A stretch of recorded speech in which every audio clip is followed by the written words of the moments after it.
Hello my dear passionate NEET aspirants, welcome back to Magnet Brains IIT JEE NEET. मैं हूं doctor Ritika Bhardwaj, आपकी biology mentor. और आज के इस सेशन में मैं आपके लिए लेकर आई हूं बहुत इंपॉर्टेंट सारी इंफॉर्मेशन, क्योंकि आप जैसा देख पा रहे हैं यहाँ पर है आज हमारा डाउट सॉल्विंग सेशन। तो ये जो डाउट सॉल्विंग सेशन है, इसमें हम क्या बात करेंगे? इसमें हम बात करेंगे जितने भी सवाल आपने मुझसे पूछे हैं, मैंने पूरी कोशिश करी है जितने मुझ तक पहुंचे उन सारे क्वेश्चंस को इंक्लूड करने की।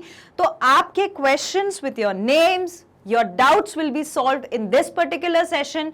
Stay till the end, आखिरी तक रुक के अपने क्वेश्चन का आंसर लेके जाना है, ठीक है?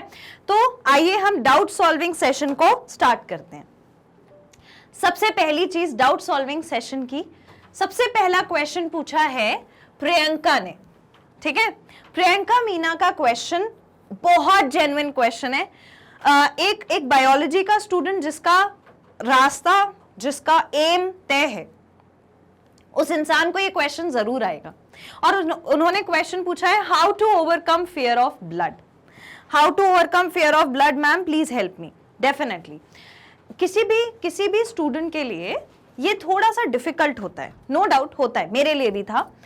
क्यों होता है? क्योंकि हमें रेगुलरली वो चीज देखने की आदत नहीं रहती है कि हम रेगुलरली किसी का ब्लड फ्लो होता हुआ देख रहे हैं, किसी का खून टपकता हुआ देख रहे हैं, या किसी को पेन में देख रहे हैं। इस चीज़ की हमें आदत नहीं रहती। हम लोगों ने हमेशा बुक्स पढ़ी हैं, हम स्कूल गए हैं, मतलब हमने वो कल्चर ही नहीं देखा होता है।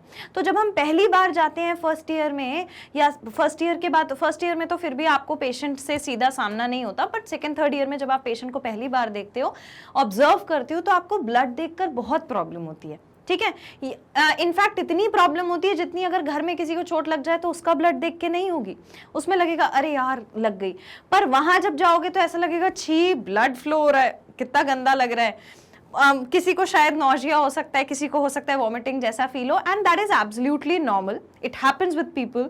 मेरे साथ भी जब मैं पहली बार मैंने पेशेंट देखा, आई स्टिल रिमेंबर, मुझे आज भी याद है, जब पेशेंट देखा मैंने तो मेरे कोई प्रोफेसर थे, वो उनकी सर्जरी कर रहे थे और हमें सिर्फ ऑब्जर्व करना था। तो उस दौरान जब मैंने पहली बार वो ब्लड मुंह से अंदर गले तक फ्लो होता हुआ देखा पेशेंट का, तो मैं बाहर चली गई थी। मुझे इतना वॉमिटिंग सेंसेशन फील हुआ, इतना नॉजिया फील हुआ, I just walked out of the room. मैं बाहर आ गई थी। फिर मुझे लगा कि यार मैं ये चीज़ कैसे करूँगी। तो मेरे ख्याल में ये वाला जो पॉइंट है ना, ये हर स्टूडेंट को आता है, कॉलेज में जाने के बाद हर मेडिकल स्टूडेंट को आता है।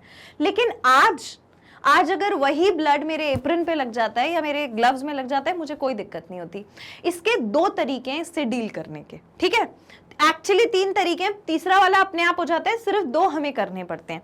पहला होता है कि हमें रहना पड़ता है, फर्स्ट चीज जो हमें समझानी है अपने आप को वो है हमें अकस्टम्ड होना पड़ेगा। अकस्टम्ड होने का मतलब है हमें ये अपने दिमाग में मेंटालिटी बनानी होगी कि everything is normal, everything is normal. मैं आपको छोटा सा एग्जाम्पल देती हूँ कि भाई जब आप मेडिकल कॉलेज में जाओगे और वहां आसपास हर जगह पेशेंट होंगे, तो क्या वहां पर आप खाना नहीं खाओगे? भूखे रहोगे क्या दिन भर? शुरू में ये बहुत होता है कि मेडिकल स्टूडेंट्स, फर्स्ट ईयर के जो स्टूडेंट्स होते हैं, वो जब फर्स्ट ईयर में जाते हैं तो दिन में उनसे वहां पे खाना नहीं खाते बनता है, या फिर किसी को ओसीडी हो जाता है। जैसे ही वहाँ जाएंगे, हाँ कॉलेज मैं भी करती थी शुरू में, कॉलेज जाना है तो फिर आके तुरंत कपड़े वॉश होने चाहिए, यहाँ पर ये हॉस्पिटल का ये वो। लेकिन उसके बाद एवरीथिंग बिकेम सो नॉर्मल। सामने वो पेशेंट है तो हाँ ठीक है, हम खाना खा के आ रहे हो, फिर हम पेशेंट कर रहे हैं, एवरीथिंग बिकम्स नॉर्मल। तो पहले हमें चीज़ों को नॉर्मलाइज करना होगा कि ये जो ब्लड मैं देख रहा हूँ, it is like any other thing that I see in my home.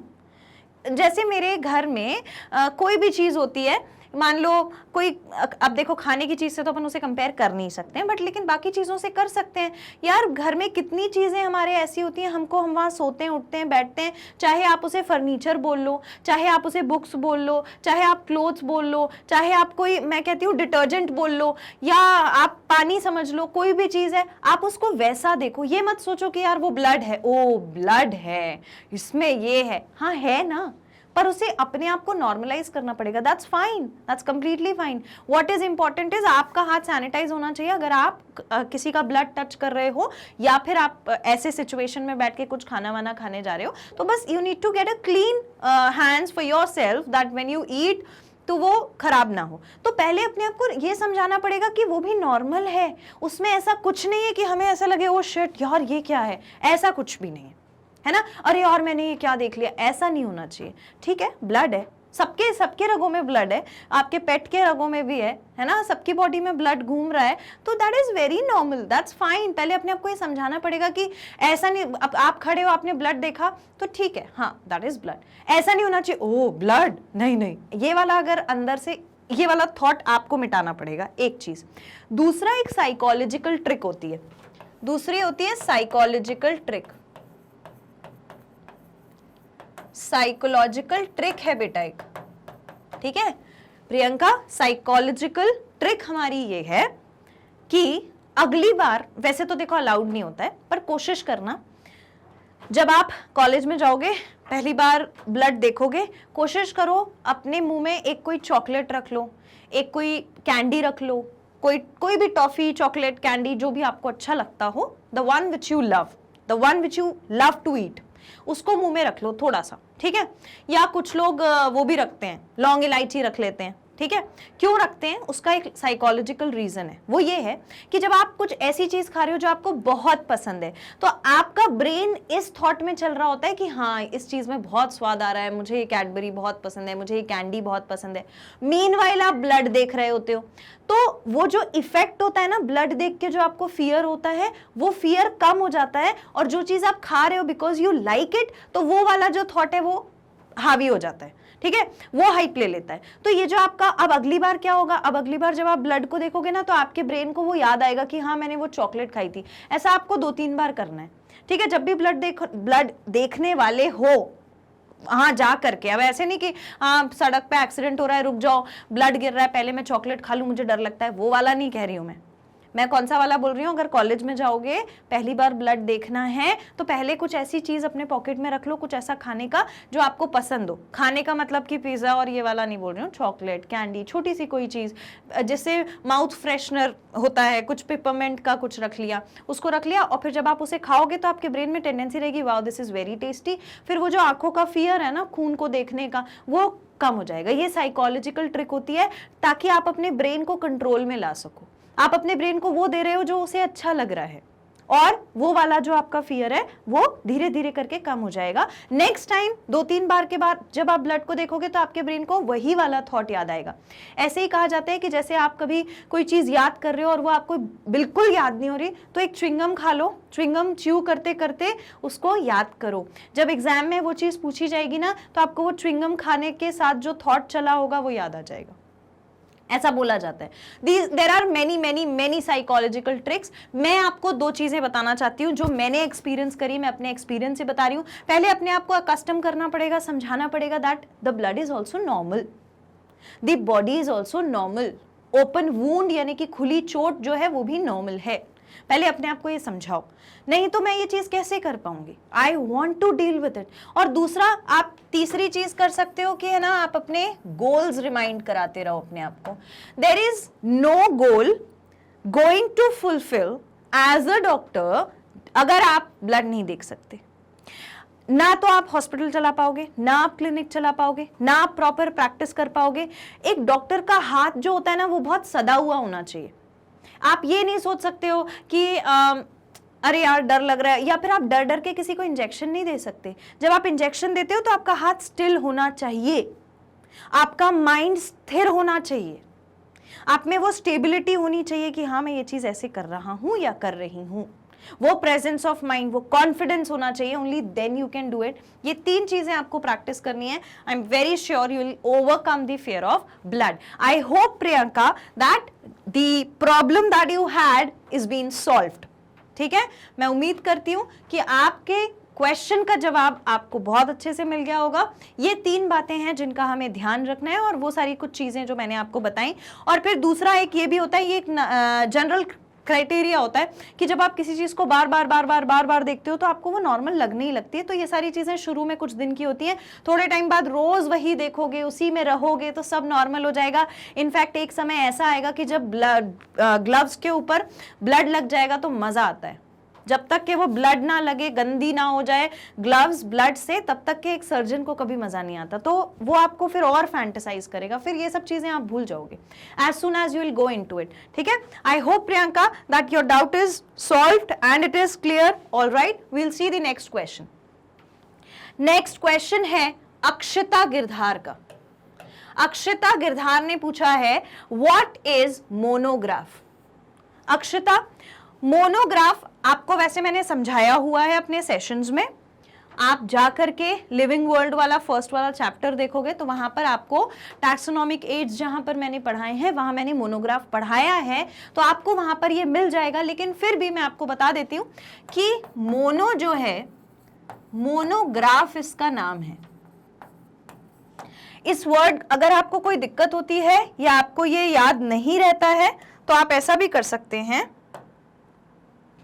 कि इसको ब्रेक कर लीजिए। मोनो का मतलब होता है वन, सिंगल, ठीक है, और ग्राफ का मतलब होता है written document. Written document, written document होता है, ठीक है। तो मोनोग्राफ एक रिटन डॉक्यूमेंट है, एक रिटन डॉक्यूमेंट है जिसमें इंफॉर्मेशन होती है किसी भी स्पीशीज के बारे में, ठीक है, किसी भी स्पीशीज के बारे में या उसके मेंबर्स के बारे में इंफॉर्मेशन रहती है, उनके बारे में इंफॉर्मेशन रहती है।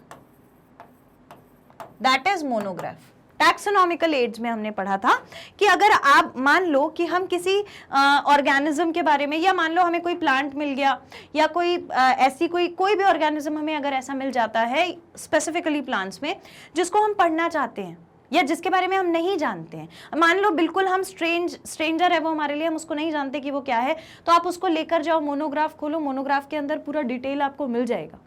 तो मोनोग्राफ में बहुत पुराने समय से अलग अलग टाइप के स्पेसिमेंस, अलग अलग टाइप की स्पीशीज के मेंबर्स को लेकर के इंफॉर्मेशन लिखी है, ठीक है। तो वो इंफॉर्मेशन स्पीशीज और उनके मेंबर्स के बारे में जिस बुक में लिखते हैं वो मोनोग्राफ कहलाता है। मोनो का मतलब एक, सिंगल, और ग्राफ मतलब होता है रिटन डॉक्यूमेंट। तो monograph is a written document which provides the information about the member of the species and a complete information. ऐसा नहीं है कि सिर्फ नाम लिखा है, उसके बारे में सारी चीजें, सारी इंफॉर्मेशन, कौन है, क्या स्पीशीज है, क्या कैरेक्टर है, कब कलेक्ट किया गया था, किस दिन कलेक्ट किया गया था, कहां से किया गया था, सारी information are there in the monograph, ठीक है। आई होप अक्षता आपके क्वेश्चन का आंसर आपको मिल गया है। आपको मैंने ये चीज ऑलरेडी पढ़ाई हुई है, अगर आपने सेशंस मेरे हिसाब से देखने चाहिए, अगर आपने डाउट पूछा है तो देखना तो चाहिए थे, नहीं देखा होगा तभी ये डाउट आया है क्योंकि ये मैं ऑलरेडी आपको पढ़ा चुकी हूं। फिर भी मैंने आपको ये दोबारा फिर से बताया है, लेकिन मैं आपको सजेस्ट करूंगी कि एक बार मोनोग्राफ के साथ क्या है, हमने बहुत सारे टैक्सोनॉमिकल एड्स पढ़े हुए हैं, बोटानिकल गार्डन पढ़ा है, हर्बेरियम पढ़ा है, there are a number of aids that we have studied. तो मेरे हिसाब से आपको एक बार सारे के सारे जो टैक्सोनॉमिकल एड्स हैं उनको जाकर देखना चाहिए। So it will freshen up, आपकी जो बाकी कंसेप्ट्स हैं वो भी एक बार ब्रश अप हो जाएंगे। तो आप क्या करिए, मोनोग्राफ तो मैंने आपको समझाई दिया, आप एक बार टैक्सोनॉमिकल एड फिर से जाकर देखिए, वहां पर मोनोग्राफ के अलावा जितने भी टैक्सोनॉमिकल एड हैं वो भी आपको सारे के सारे डिटेल में मिल जाएंगे। Even you can get the notes, आप उसमें नोट्स बना सकते हो अपनी कॉपी में। तो this is the answer for your monograph वाला question Akshata. I hope that is clear. Next question है श्रेयस का, नहीं श्रेया का। अब ये जो श्रेया है इनसे मैं बहुत खुश हूं। श्रेया, आपसे मैं बहुत खुश हूं, आपने बहुत एक्टिवली, बहुत विलिंगली मुझे कई सारे क्वेश्चंस भेजे हैं और मैंने सारे क्वेश्चंस को इंक्लूड करने की कोशिश भी की है। जितने मुझ तक पहुंचे हैं वो सारे मैं लेकर आई हूं। तो श्रेया, आपका पहला क्वेश्चन जो है उसका मैं आंसर देती हूं, why reproduction is not a defining property of life. और मैं बहुत खुश हूं आपके क्वेश्चन से, बहुत खुश हूं। क्यों? जब मैंने कैरेक्टरिस्टिक ऑफ लिविंग ऑर्गेनिजम्स पढ़ाया था या कैरेक्टरिस्टिक्स ऑफ लिविंग बीइंग्स पढ़ाया था द लिविंग वर्ल्ड वाले चैप्टर में, फर्स्ट टॉपिक जो पढ़ाया था, वहां पर मैंने यही सारी बातें बताई थी। लेकिन ये, और मैंने उस समय ये भी बताया था कि बच्चों को कंफ्यूजन होता है कि reproduction is not a defining property, तो ऐसा क्यों, इसका भी रीजन मैंने बताया था। पर कई बार ऐसा हो जाता है कि जो क्वेश्चन बेटा श्रेया आपने पूछा है, हो सकता है कि बाकी स्टूडेंट्स को भी वही क्वेश्चन रहा होगा, लेकिन वो पूछ नहीं पाए। तो इसीलिए मैं बहुत खुश हूं जो भी क्वेश्चंस आपने पूछे हैं उससे। पहला क्वेश्चन है why reproduction is not a defining property of life. So let us talk about the reproduction, let us talk about the reproduction.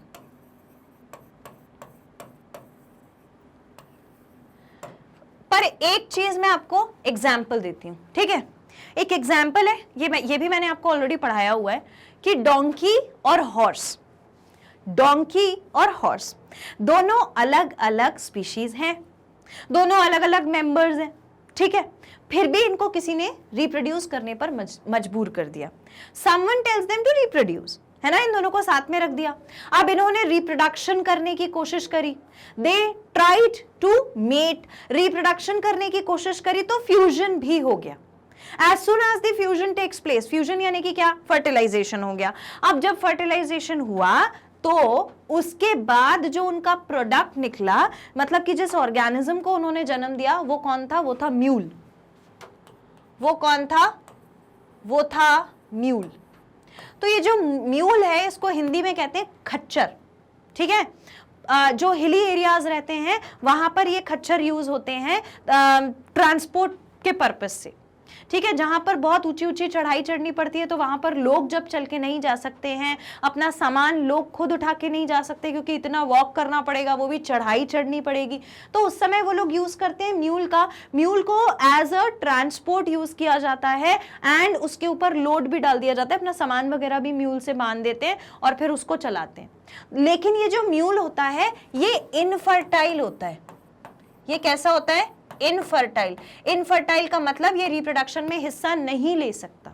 अगर ये रिप्रोडक्शन में हिस्सा नहीं ले सकता तो इसका कोई भी ऑफस्प्रिंग नहीं बनेगा। सही है, ठीक है? अभी मैंने 3 स्टेप में मैं बताती हूं मैंने क्या बोला। मैंने बोला हॉर्स को और डोंकी को मेट कराया, उनसे जो बच्चा बना, जो जिसको उन्होंने जन्म दिया, वो था म्यूल।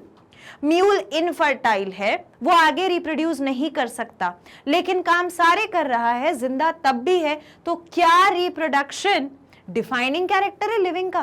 क्या रिप्रोडक्शन जिंदा रहने के लिए जरूरी है? नहीं है। रिप्रोडक्शन किए बिना, फर्टिलिटी होए बिना, फर्टाइल हो या ना हो इससे कोई फर्क नहीं पड़ता, एक ऑर्गेनिज्म लिविंग तब भी रहेगा। जरूरी नहीं है कि अगर आप लिविंग हो तो आपको किसी को जन्म देकर ही ये सिद्ध करना पड़ेगा कि आप लिविंग हो, ऐसा कभी नहीं होता। क्वेश्चन को ध्यान से समझो। क्वेश्चन कह रहा है कि रिप्रोडक्शन जो है वो एक डिफाइनिंग प्रॉपर्टी लाइफ की नहीं होती। ऐसा क्यों? ऐसा इसीलिए कि बिना रिप्रोडक्शन के भी इंसान जिंदा रह सकता है। रिप्रोडक्शन की आवश्यकता कब पड़ती है? When is the reproduction required? जब हमें अपनी स्पीशीज को आगे बढ़ाना होता है, यानी कि स्पीसिएशन के लिए रिप्रोडक्शन जरूरी होता है और एवोल्यूशन के पर्पस से रिप्रोडक्शन जरूरी होता है। बट रिप्रोडक्शन ना करने से कोई ऑर्गेनिज्म मर नहीं जाता, इसीलिए रिप्रोडक्शन को डिफाइनिंग कैरेक्टर में काउंट नहीं करते। क्योंकि डिफाइनिंग कैरेक्टर कौन सा होगा? डिफाइनिंग कैरेक्टर ऐसा होगा जो जिंदा रहने के लिए जरूरी है ना? जिंदा रहने के लिए क्या क्या जरूरी है भाई? ब्रीदिंग होना जरूरी है, रेस्पिरेशन होना जरूरी है। अगर सांस नहीं लोगे तो मर जाओगे, खाना खाना जरूरी है, खाना नहीं खाओगे तो मर जाओगे, है ना? तो ये वाली चीजें इंपॉर्टेंट है। बट रिप्रोडक्शन अगर नहीं भी होगा तो भी लाइफ हैम्पर नहीं होती। चाहे फर्टिलिटी हो या फर्टिलिटी ना हो, लाइफ में कोई प्रॉब्लम नहीं आती, कोई मरता नहीं है बिना रिप्रोड्यूस करे। इसीलिए reproduction is not a defining property of life, because it does not hamper the continuity of life. Whether the reproduction takes place or reproduction does not takes place, reproduction हो या ना हो, दोनों ही केसेस में the life of an organism is not affected. एक इंसान का जो जीवन काल होता है वो इफेक्ट नहीं होता। बिना रिप्रोडक्शन के भी इंसान जो है वो जिंदा रह सकता है, बिना रिप्रोडक्शन के कोई भी ऑर्गेनिज्म जिंदा रह सकता है। ठीक है। तो इसीलिए reproduction is not a defining property of life. Reproduction की जरूरत होती है स्पीसीएशन और एवोल्यूशन के लिए। जो ऑर्गेनिजम्स रिप्रोडक्शन नहीं कर सकते वो भी लिविंग होते हैं और उनकी लाइफ बिना रिप्रोड्यूस करे हैम्पर नहीं होती। That's it. I hope Shreya आपको आपके क्वेश्चन का आंसर कंप्लीटली मिल गया होगा। अब अगर आपने ये वाला क्वेश्चन पूछा था ना, तो मेरे हिसाब से एक आपको ये वाली बात जरूर पता होनी चाहिए कि अगर रिप्रोडक्शन जो है उसको हम यूज नहीं कर रहे ये कहने के लिए कि लाइफ के लिए वो जरूरी है, तो फिर रिप्रोडक्शन जरूरी क्यों है? तो रिप्रोडक्शन जरूरी है स्पीसीएशन और एवोल्यूशन के लिए। मैंने आपको दोनों अलग एस्पेक्ट समझा दिए कि रिप्रोडक्शन जो है वो एक ऑर्गेनिज्म के लिविंग होने के लिए जरूरी नहीं है, बिना रिप्रोडक्शन के भी आप जिंदा रह सकते हो। तो फिर रिप्रोडक्शन की जरूरत क्या है? स्पीसीएशन और एवोल्यूशन के लिए। Concept clear in both the ways? Okay, nice. All right Shreya, आगे आपके नेक्स्ट क्वेश्चंस के साथ मिलेंगे। नेक्स्ट है अमित सोनी। वेरी गुड अमित सोनी, आपके क्वेश्चन से मुझे बहुत खुशी हुई कि आप एंथ्रोपोसेंट्रिक तक पहुंच गए हैं। इसका मतलब यह है कि आप रीड कर रहे हैं। इसका मतलब यह है कि आप रीड कर रहे हैं। अगर आपने मुझसे पूछा है कि एंथ्रोपोसेंट्रिक क्या होता है, मतलब आपकी तैयारी बहुत अच्छी चल रही है। और बाकी जो स्टूडेंट्स जिन्होंने क्वेश्चन नहीं भेजे हैं या फिर कम भेजे हैं, उनको देखने की जरूरत है कि हमारे अमित सोनी जी कहां तक पहुंच चुके हैं एंथ्रोपोसेंट्रिक तक। तो बेटा स्टूडेंट, डियर स्टूडेंट, एंथ्रोपोसेंट्रिक का मतलब क्या होता है? इसका मतलब होता है मैं वहां से समझाती हूँ। क्लास 10th में आर एनवायरनमेंट चैप्टर पढ़ा था। आर एनवायरनमेंट चैप्टर में देखा था कि कैसे अलग अलग ऑर्गेनिजम्स जो दुनिया में प्रेजेंट हैं वो एक दूसरे के साथ इंटरेक्शन करके रहते हैं, यानी एक दूसरे के लिए जरूरी होते हैं। पढ़ा था। और मैंने आपको फर्स्ट चैप्टर जो लिविंग वर्ल्ड वाला पढ़ाया है उसमें भी मैंने बताया है कि दो अलग अलग ऑर्गेनिजम्स के बीच का इंटरेक्शन बहुत जरूरी होता है। किस लिए? अपनी बायोडाइवर्सिटी स्टेबल रहे उसके लिए। तो बायोडाइवर्सिटी यानी क्या? दुनिया में विभिन्न प्रकार के बहुत सारे ऑर्गेनिजम्स हैं। We have n number of variety of organisms living in this world. उनके सबके बीच में इंटरेक्शन है। हाँ बिल्कुल है। तो पहला पॉइंट मेरा ये है कि सारे लिविंग ऑर्गेनिजम्स जो हैं उनके बीच में there is all the living organisms have interaction between them। सबके बीच में इंटरैक्शन हो रहा है। क्या इंटरैक्शन हो रहा है? बायोलॉजिकल और एबायोलॉजिकल कंपोनेंट्स दो चीजें होती हैं और दोनों को एक दूसरे की जरूरत होती है। हमें अगर मान लो कि नीचे मैं ले लेती हूँ हर्बीवोर, यहां मैं ले लेती हूं हर्बीवोर, उसके ऊपर मैं ले लेती हूं कार्निवोर, कार्निवोर के ऊपर मैं ले लेती हूं ओमनीवोर। और अगर मैं इनके बीच में से कार्निवोर हटा दूं तो हर्बीवोर की जो पॉपुलेशन है वो ज्यादा हो जाएगी, ओमनीवोर की जो पॉपुलेशन है वो भूख के मारे खत्म हो जाएगी। ऐसा ही होगा। तो ये इनके आपस के बीच में ना इंटरेक्शन चल रहा है, एक दूसरे पे निर्भर होकर दोनों चीजें चलती हैं, दो ऑर्गेनिजम्स चलते हैं। ऐसा ही हर जगह होता है। लेकिन एंथ्रोपोसेंट्रिक का मतलब होता है कि जब लिविंग ऑर्गेनिजम्स के बीच में जो भी इंटरेक्शन चल रहा हो, दुनिया का कोई भी ऑर्गेनिज्म किसी के भी साथ इंटरेक्शन कर रहा हो, सारे के सारे सेंटर में, यानी कि सेंटर सबसे बड़ा किसको मानते हैं? ह्यूमन बींग्स को मानते हैं। ऐसा माना जाता है। एंथ्रोपोसेंट्रिक व्यू जो होता है वो ये होता है कि जो ह्यूमंस हैं वो नेचर में सबसे ऊपर हैं, क्योंकि बाकी सारे ऑर्गेनिजम्स, चाहे वो प्लांट हो या वो बैक्टीरिया हो या वो फंजाई हो या वो कोई और एनिमल हो, everyone is working for the benefit of human beings और ह्यूमन बींग्स को सबसे ऊपर माना गया है। इसको आप ऐसे भी देख सकते हो कि क्लास 10th में और इनफैक्ट क्लास 8th में भी जब आपने वो क्रॉप इंप्रूवमेंट वाला चैप्टर पढ़ा था और क्लास 10th में आर एनवायरनमेंट वाला चैप्टर पढ़ा था, हर जगह आपने देखा होगा, आपने पढ़ा होगा कि जो ह्यूमन बींग्स होते हैं उनको बॉसेस ऑफ द नेचर कहते हैं। ठीक है, क्या कहते हैं? Bosses of the nature. सबसे ऊपर उन्हें रखा जाता है, बाकी नीचे छोटे छोटे बाकी सारे ऑर्गेनिजम्स, प्लांट्स, एनिमल सब कुछ आ जाते हैं। तो एंथ्रोपोसेंट्रिक का मतलब होता है कि humans are the main centre of biodiversity. पूरी हमारी जो बायोडाइवर्सिटी है, जितने भी लिविंग ऑर्गेनिजम्स हैं, वो सारे के सारे आपस में इंटरैक्शन कर रहे हैं। पर क्यों कर रहे हैं? To benefit the humans, to benefit the human beings. Clear? तो एंथ्रोपोसेंट्रिक का मीनिंग मैंने आपको बता दिया। अब अपन आगे बढ़ते हैं नेक्स्ट क्वेश्चन की तरफ and let's see who is next. Ritika Kumari. Ritika Kumari का क्वेश्चन, मैं भी ऋतिका, ये भी ऋतिका। ऋतिका कुमारी का क्वेश्चन है why growth and reproduction seem similar when we talk about unicellular organism. नीचे उन्होंने रिमार्क में लिखा है बेस्ट। होप सो आपने हमारे, आपके और मेरे दोनों के नाम के लिए लिखा होगा, यहाँ पे आपको समझ आ गया होगा। तो मैं बताती हूँ, क्वेश्चन है कि ग्रोथ जो है और रिप्रोडक्शन जो है, ऋतिका ध्यान से सुनना, ग्रोथ जो है और रिप्रोडक्शन जो है वो सिमिलर लगते हैं हमको जब हम यूनिसेल्युलर ऑर्गेनिज्म की बात करते हैं। यानी यूनिसेल्युलर ऑर्गेनिज्म की बॉडी में, यूनिसेल्युलर ऑर्गेनिज्म की बॉडी में ये सिमिलर कैसे होते हैं। पहले मैं आपको 1 मिनट का टाइम दे देती हूँ। आप में से कोई ऐसा है जो इस क्वेश्चन का आंसर दे सकता हो? अगर आप में से कोई इस क्वेश्चन का आंसर दे देगा तो मुझे बहुत खुशी होगी। क्वेश्चन कोई टफ नहीं है, बट हाँ, अगर ऋतिका को लगा कि उसे प्रॉब्लम है, उन्हें फील होता है कि ये हमें डाउट पूछना चाहिए, तो डेफिनेटली हो सकता है आप में से किसी और को भी ये डाउट हो। तो अभी वो डाउट वाले एक साइड हो जाएं, वो उनके लिए तो मैं बताऊंगी ही, पर मुझे बताओ इसका आंसर क्या हो सकता है। क्यों हम कहते हैं कि ग्रोथ और रिप्रोडक्शन जो है वो यूनिसेल्युलर में बिल्कुल एक होते हैं? फटाफट से अपना आंसर लिख के बताओ। रिटन? ओके, आई होप आपने इसका आंसर दे दिया होगा कमेंट में। तो आइए अब मैं अपना आंसर बताती हूँ कि जो ग्रोथ है और जो रिप्रोडक्शन है ये यूनिसेल्युलर में एक ही होता है। ऐसा क्यों? ऐसा इसीलिए कि जो यूनिसेल्युलर ऑर्गेनिजम्स होते हैं, यूनिसेल्युलर ऑर्गेनिजम्स होते हैं, उनको इमॉर्टल कंसिडर किया जाता है। इमॉर्टल यानी जो कभी मरता नहीं है।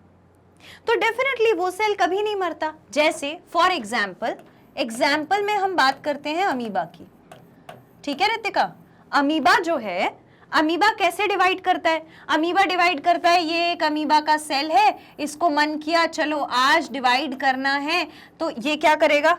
ये सबसे पहले अपना जो न्यूक्लियस है उसको ऐसे थोड़ा सा फ्लैट कर देगा और उसके बाद फिर ऐसे सेल हो जाएगा, फिर और कॉन्स्ट्रिक्शन लाएगा। मैं यहाँ बना देती हूँ, ये इस तरीके से कॉन्स्ट्रिक्शन लाएगा, यहाँ पर ये न्यूक्लियस है और ये जो बीच का पोर्शन आप देख रहे हो, यानी कि ये वाला पोर्शन, 1 मिनट, यानी कि ये सेंटर वाला पोर्शन इस पोर्शन से डिवाइड कर जाएगा, इस पोर्शन से डिवाइड कर जाएगा और डिवाइड करके फिर 2 अमीबा के नए सेल्स बना लेगा इस तरीके से।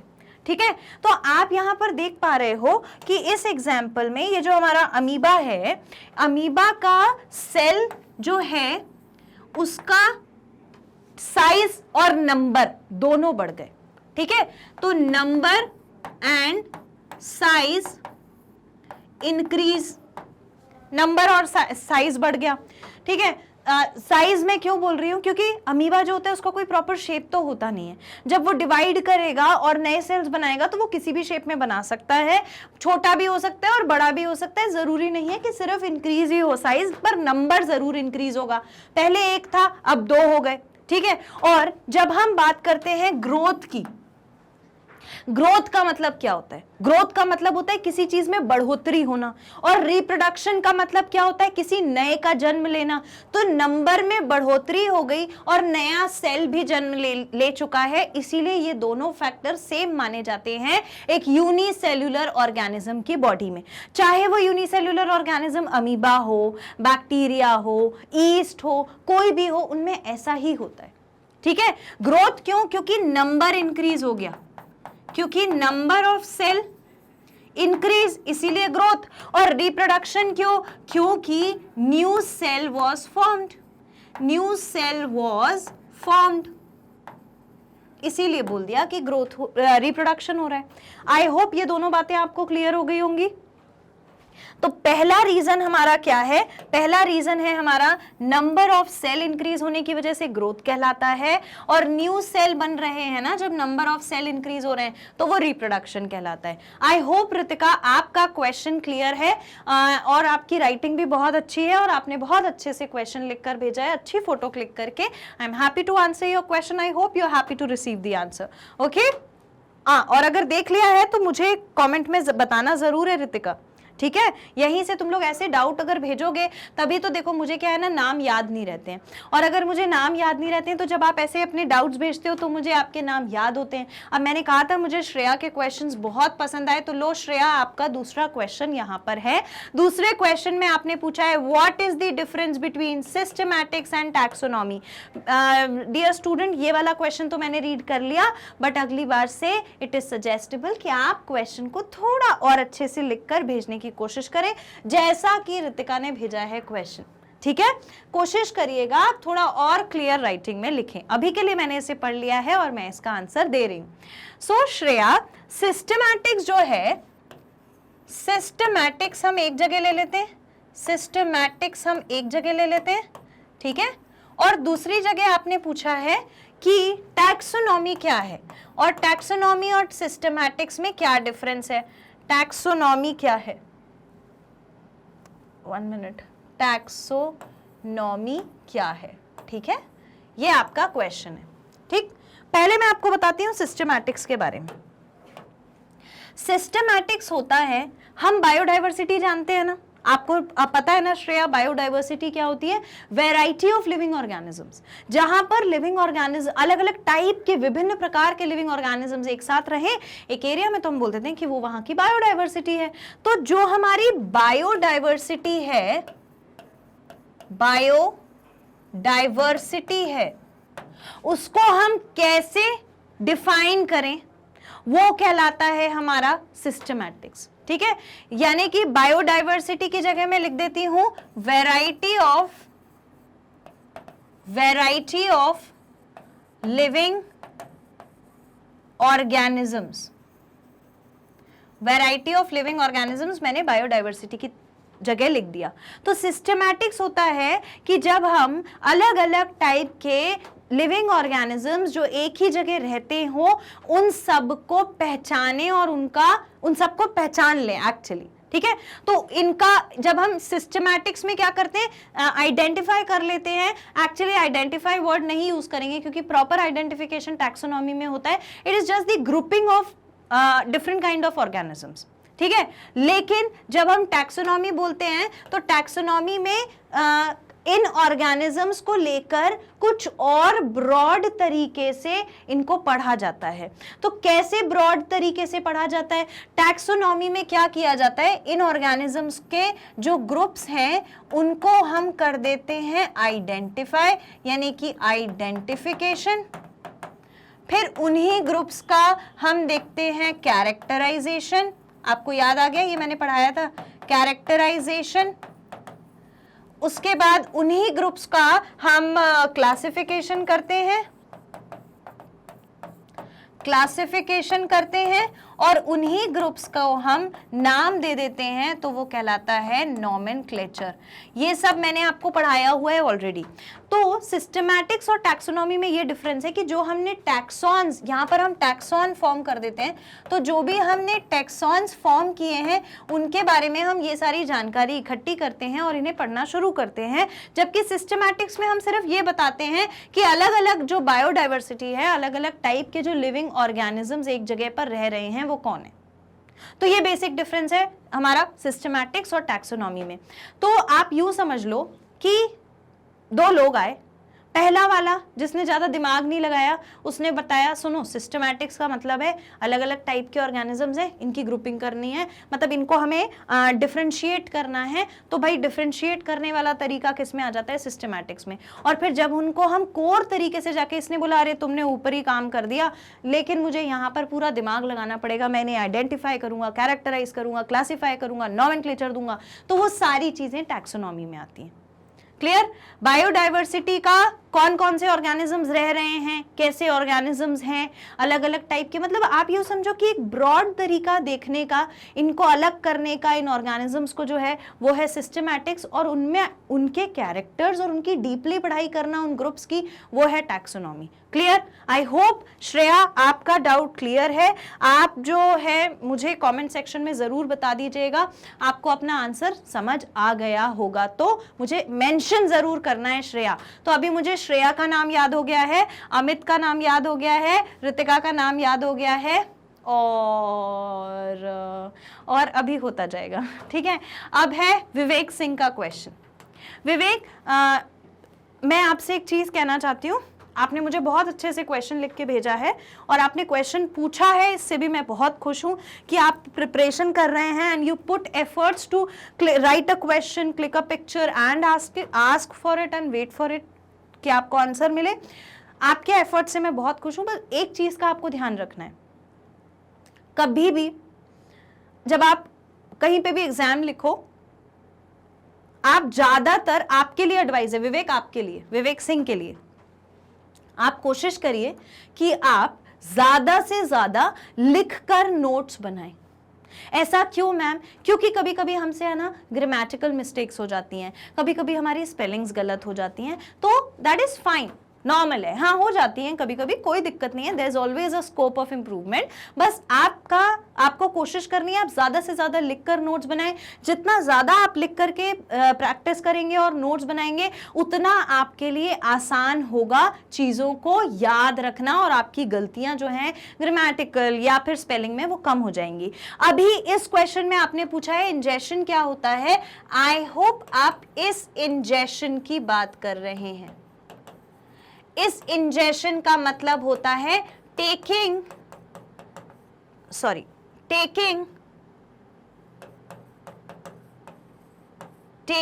एनी, क्या हो रहा है, टेकिंग एनी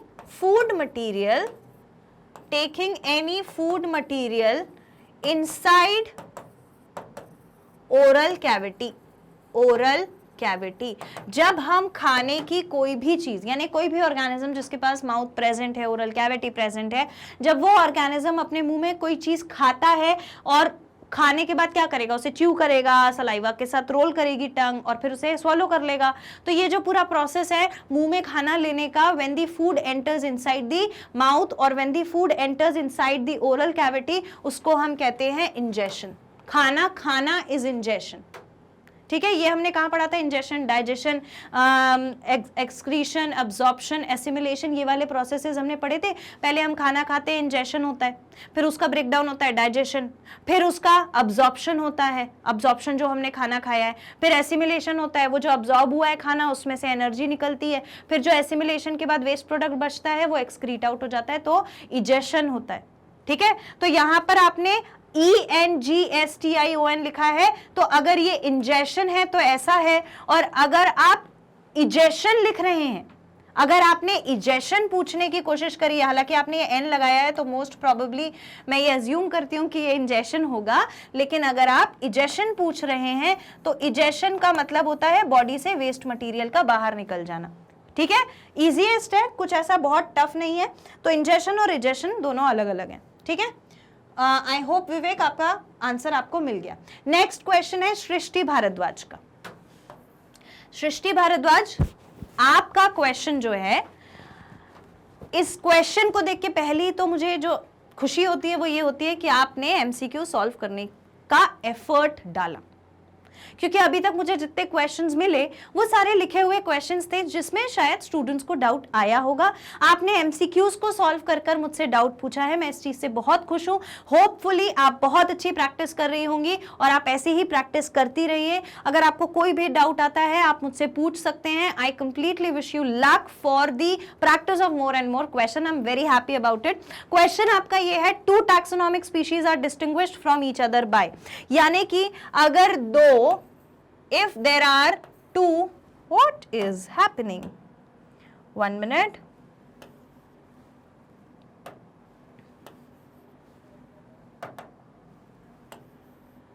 क्या हो गया?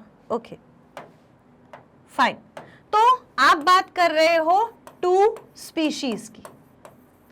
क्वेश्चन कहता है कि 2 स्पीशीज हैं, 2 टैक्सोनॉमिक स्पीशीज, यानी कि 2 अलग अलग स्पीशीज हैं, इनको हम डिस्टिंग्विश कैसे कर सकते हैं एक दूसरे से। ठीक है, ये जानने के लिए हमें पता होना चाहिए कि स्पीशीज का मतलब क्या होता है।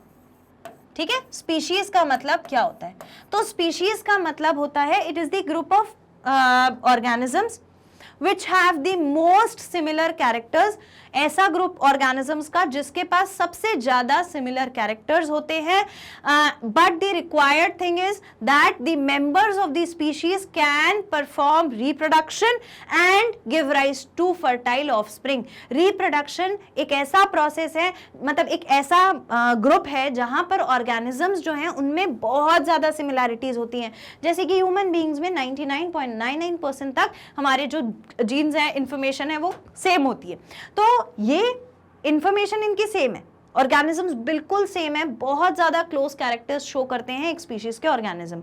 रिक्वायर्ड ये होता है कि ये जो स्पीशीज के ऑर्गेनिजम्स हैं इनके पास कैपेबिलिटी होनी चाहिए कि ये रिप्रोडक्शन कर सके, रिप्रोड्यूस कर सके, और जब ये ऑर्गेनिजम्स रिप्रोड्यूस करेंगे तो ये ऐसा ऑर्गेनिज्म बनाएंगे, यानी कि ऐसे इंडिविजुअल को जन्म देंगे जो वापस से रिप्रोडक्शन करने के योग्य हो, so that they can produce fertile offspring.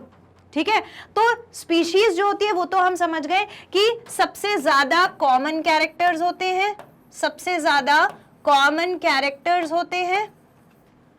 दूसरा, ये रिप्रोडक्शन कर सकते हैं, दे कैन रिप्रोड्यूस, रिप्रोडक्शन कर सकते हैं। तीसरा, कि ये फर्टाइल ऑफस्प्रिंग्स को प्रोड्यूस करते हैं, फर्टाइल ऑफस्प्रिंग्स को प्रोड्यूस करते हैं। ठीक है, तो ये हो गई 3 बातें, है ना, ये हमको समझ में आ गया। ये 3 चीजें होती हैं अगर एक स्पीशीज को हम डिफाइन करने जाएं तो एक स्पीशीज ऐसे कैरेक्टर वाली रही होगी, दूसरी स्पीशीज भी ऐसे ही कैरेक्टर वाली रही होगी। इसके इंडिविजुअल इसके अंदर रिप्रोडक्शन करके ऑफस्प्रिंग प्रोड्यूस कर सकते हैं जो फर्टाइल हो, इसके ऑर्गेनिजम्स इसके अंदर रिप्रोड्यूस करके फर्टिलाइजेशन करेंगे, रिप्रोडक्शन करेंगे और फर्टाइल ऑफस्प्रिंग प्रोड्यूस करेंगे। जब मैं इन दोनों स्पीशीज, दोनों अलग अलग स्पीशीज है, दोनों स्पीशीज का जब मैं फर्टिलाइजेशन कराती हूं तो जो ऑर्गेनिजम्स प्रोड्यूस होते हैं वो फर्टाइल नहीं होते। सेम एग्जांपल, वो जो हमने हॉर्स का और डोंकी का फर्टिलाइजेशन कराया तो म्यूल तो पैदा हो गया, लेकिन म्यूल अब रिप्रोडक्शन नहीं कर सकता, वो इनफर्टाइल होता है। इतनी बात समझ में आ गई स्पीशीज को लेके। अब ऑप्शंस देखिए, पहला ऑप्शन है their failure to interbreed, interbreeding वो नहीं कर सकते। 2 स्पीशीज को आप डिफरेंशिएट करना चाहते हो तो कैसे डिफरेंशिएट करोगे? क्या वो इंटरब्रीड नहीं कर सकते हैं? हाँ, वो इंटरब्रीड नहीं कर सकते हैं, क्योंकि इंटरब्रीड करना मतलब क्या, एक ऐसा ऑर्गेनिज्म प्रोड्यूस होना चाहिए जो फर्टाइल हो, तो फर्टाइल ऑफस्प्रिंग 2 स्पीशीज के बीच में प्रोड्यूस होता नहीं है। दूसरा, एबिलिटी टू एक्सचेंज जीन। अब आप इसमें एक ध्यान देना, एबिलिटी टू एक्सचेंज जीन का मतलब क्या है? एबिलिटी टू एक्सचेंज जीन का मतलब है कि जो हमारे जीन्स हैं वो कब एक्सचेंज होते हैं? जब रिप्रोडक्शन होता है, और जब रिप्रोडक्शन ही नहीं हो पाएगा तो जीन्स एक्सचेंज हो ही नहीं पाएंगे, तो ये ऑप्शन गलत। सिमिलैरिटी इन मॉर्फोलॉजिकल कैरेक्टर, मॉर्फोलॉजी का मतलब होता है एक्सटर्नल कैरेक्टर। अब एक्सटर्नल कैरेक्टर का 2 स्पीशीज जो है उनके एक्सटर्नल कैरेक्टर्स तो सेम हो सकते हैं, जरूरी थोड़ी है कि अलग ही होंगे, है ना। तो एक्सटर्नल कैरेक्टर्स तो सेम हो सकते हैं, दिखने में 2 स्पीशीज एक जैसी हो सकती हैं पर उनके कैरेक्टर्स अलग अलग होंगे। इसके बाद discontinuity in a set of correlated characters, जो एक जैसे कैरेक्टर हैं क्या वो मतलब कि डिसकंटिन्यू हो जाते हैं या हट जाते हैं? अगर रिप्रोडक्शन की बात करें तो भाई सारी चीजें तभी होंगी जब रिप्रोडक्शन होगा, और 2 स्पीशीज के बीच में अगर रिप्रोडक्शन होता है तो वो फेलियर होता है, क्योंकि जो ऑर्गेनिज्म वो प्रोड्यूस करते हैं वो आगे रिप्रोड्यूस नहीं कर सकता, वो फर्टाइल नहीं होता है। So the correct option is the failure to interbreed. These organisms cannot interbreed among themselves. 2 अलग अलग स्पीशीज के ऑर्गेनिजम्स आपस में इंटरब्रीड नहीं कर सकते हैं, तो फेलियर और to interbreed is the correct option. ऐसा क्यों होता है? क्योंकि हमें पता है कि एक स्पीशीज क्या होती है जहां कॉमन कैरेक्टर हो और वो आपस में रिप्रोड्यूस कर सकें, तो ये एक स्पीशीज दोनों साथ में रिप्रोड्यूस नहीं कर पा रही। Correct option is their failure to interbreed. Hope Srishti the question that you asked is been satisfied with the correct answer.